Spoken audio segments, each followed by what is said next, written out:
Sir, I need treatment for my illness. We don't treat people like you! Get out! You can't even afford basic medicine, and you're asking about special treatment.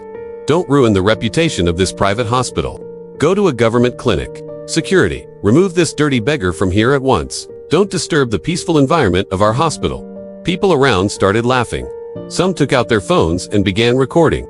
They thought it was entertainment, not knowing their arrogance would soon cost them everything. My name is Robert Hale. I am 67 years old and live in a quiet town near Phoenix, Arizona. I am also the founder of Hale Medical Group, one of the largest healthcare investors in the country. That day, I came only to check the condition of a VIP ward for my granddaughter, who needed special care.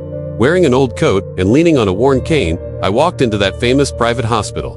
The moment I entered, the hospital administrator looked at me with disgust, as if I didn't belong there. When I asked about the VIP ward and its facilities, the scene you just heard unfolded. At that moment, a young nurse stepped forward. She stood between me and the administrator and said calmly, "A patient is a patient. We are here to care, not to judge people by their clothes."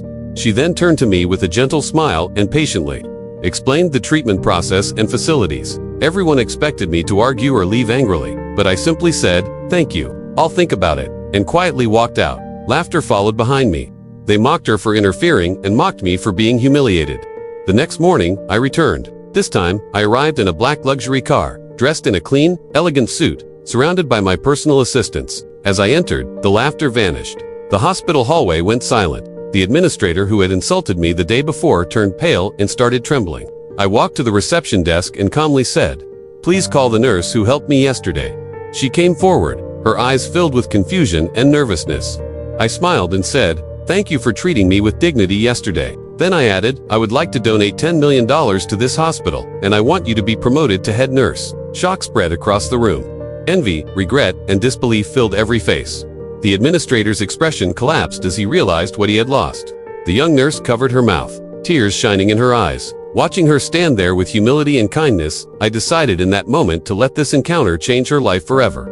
Before leaving, I placed a small note in her hand. Want to know what was written on it?